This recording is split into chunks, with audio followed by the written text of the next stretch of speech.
Bonjour!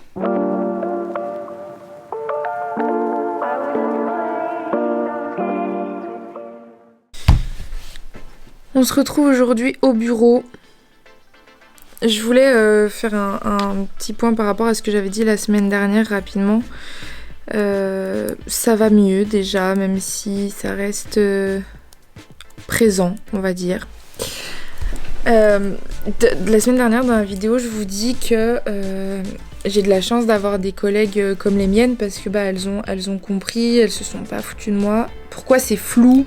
Elles ont compris, elles se sont pas foutues de moi et tout ça. Et en fait, je voulais vous raconter l'histoire, mon histoire. Ça s'est passé en fait quand je travaillais à l'EHPAD en 2020.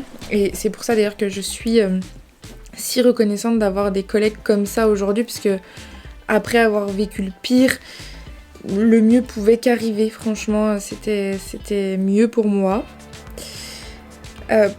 Pour la faire courte, entre guillemets, en 2020, du coup, en plein Covid, je me sépare de mon ex-copain.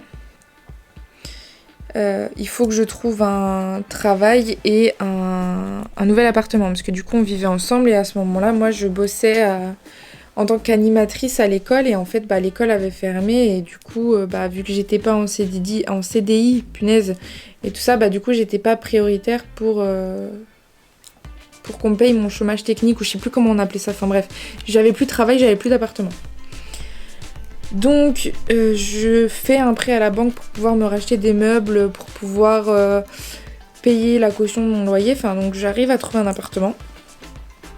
Et j'arrive à trouver un travail grâce à Pôle emploi dans un EHPAD.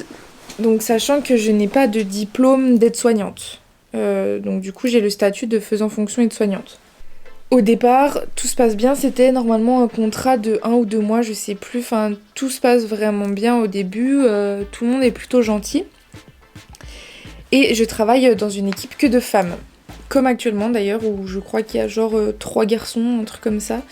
Mais sinon, c'était que des femmes. Et j'étais la plus jeune.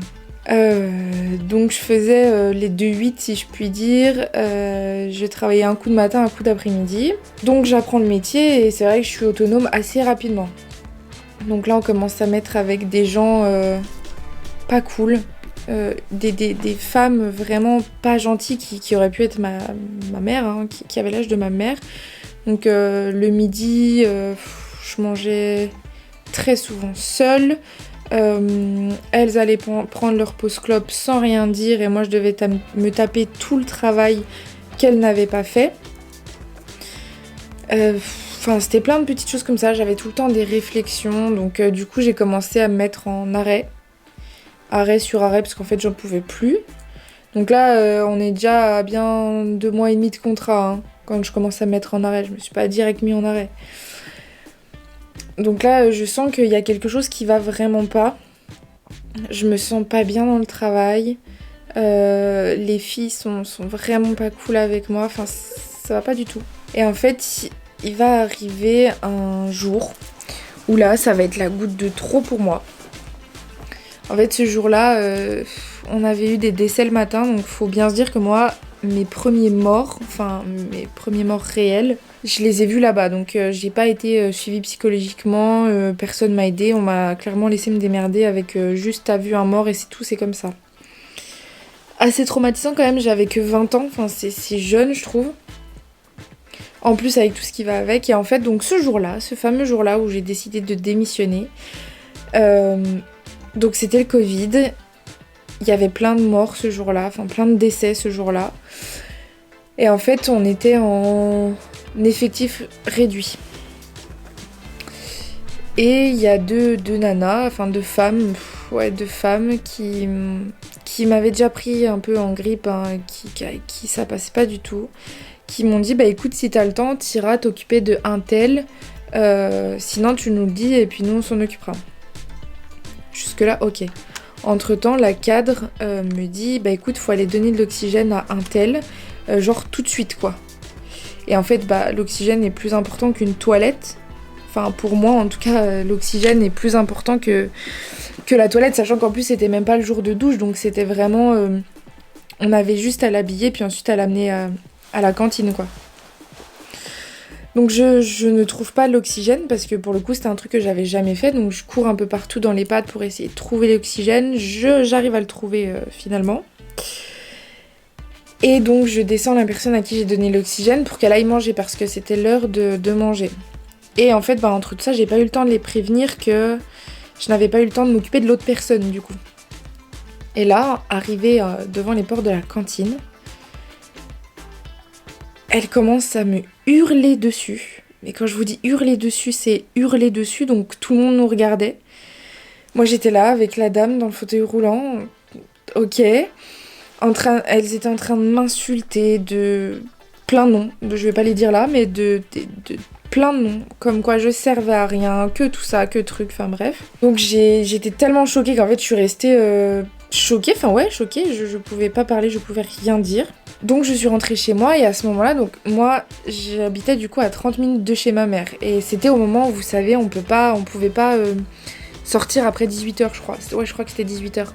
Donc en fait je me retrouvais seule chez moi, avec ça sur la conscience, avec tous les décès que j'avais vus dans la journée, les meufs qui m'insultent, enfin ça faisait beaucoup. Donc du coup j'ai décidé d'aller chez ma mère, donc d'être dans l'illégalité et de dormir chez elle. Et en fait, donc j'étais dans le lit, posée, tranquille, j'étais de matin du coup le lendemain.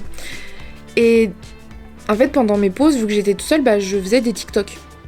Parce que je m'ennuyais, puis c'était le début de TikTok, donc autant en profiter. Donc moi du coup je me mettais dans les couloirs de l'EHPAD, donc des chambres, il y avait personne avec moi, il y avait rien du tout. Et je les avais postées sur TikTok. En fait elles ont commencé à venir en commentaire, dans les commentaires de mes TikTok, en me disant que c'était inadmissible, que j'avais pas à faire ça, qu'elles pouvaient porter plainte contre moi, enfin... Mais des dingueries, hein, vraiment des dingueries. Donc là, ça a été trop. Donc j'en parle à ma mère, donc je chiale, mais encore et encore. De toute façon, je passe ma vie à pleurer, vraiment. Donc je pleure énormément. J'envoie un message à ma cadre en disant que j'arrête là, que je viendrai pas. Et la cadre m'a répondu, de toute façon, on ne vous attendait pas. Voilà, donc je suis un peu restée... Ok, en mode c'est vraiment moi le problème en fait, c'est quoi Donc le lendemain, je suis allée chez le médecin pour qu'elle me fasse un arrêt jusqu'à la fin de mon contrat. Donc j'ai été sous antidépresseur. Enfin, je fais un petit burn-out, petite dépression. C'était sympa. Ces femmes-là, aujourd'hui, quand je les croise dans la rue, j'ai encore la boule au ventre. Encore aujourd'hui. Alors que ça va faire 5 ans que je leur dois rien, qu'elles ne me doivent rien. Mais en fait, elles m'ont tellement traumatisée que j'ai encore la boule au ventre quand je les croise dans la rue. Et là encore, je vous la fais courte, parce qu'il s'est passé énormément de choses, des insultes et tout ça. Et en fait, j'ai appris par la suite, il y a même pas 2 ans, qu'en fait, la cadre du coup est partie en retraite. Il y a eu un nouveau cadre, il a démissionné, qu'elles se sont retrouvées sans cadre du coup, qu'elles avaient eu des avertissements par la police, qu'elles avaient eu des avertissements de l'ARS, qu'il y avait eu des plaintes parce qu'elles se battaient dans les couloirs, elles se sont crevées les pneus des voitures, enfin vraiment des choses horribles. Et je me dis que j'ai vraiment bien fait de partir de là-bas. Pourtant, j'adorais ce que je faisais, prendre soin des personnes âgées, tout ça, j'adorais ça. C'est pareil aussi, on m'a engueulée parce que je passais trop de temps dans les chambres à discuter en fait avec les personnes âgées. C'est pas le but d'être aide-soignant, enfin...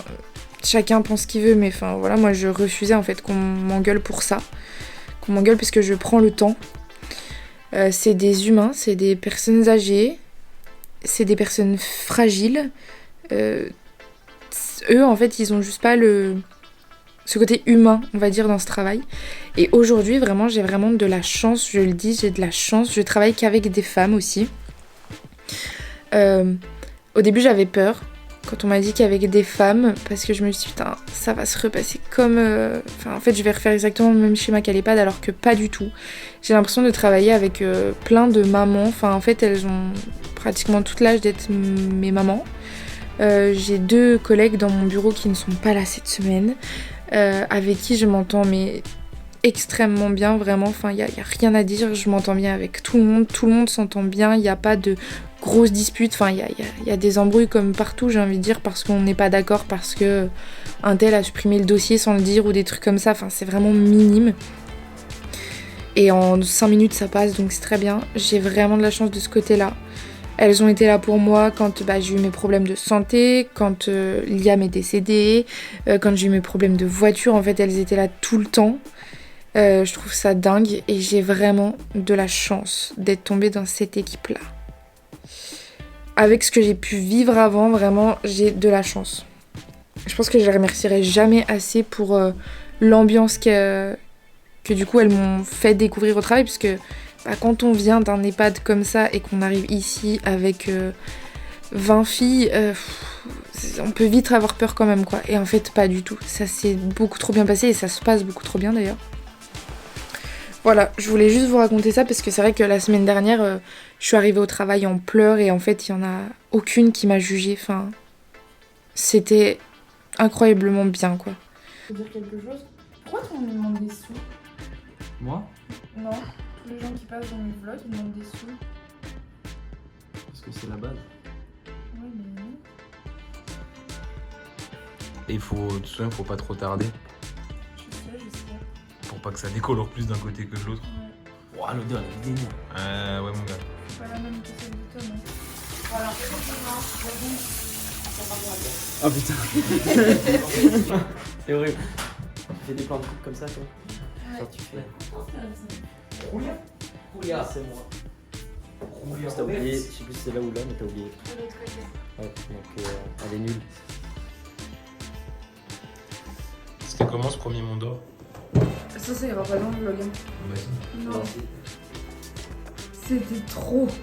D'ailleurs, ma maman me répond.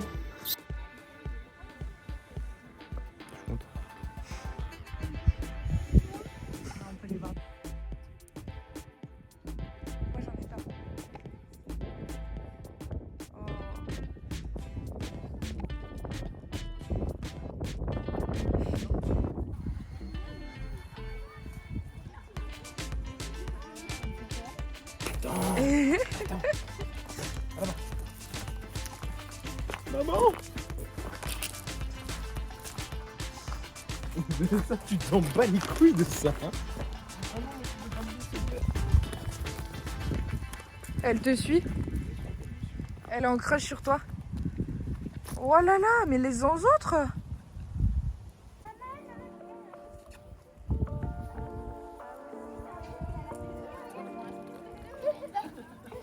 Mais c'est un peu quoi. Je me rends pas compte, mais je faisais ça quand j'avais 8 ans. À dimanche prochain.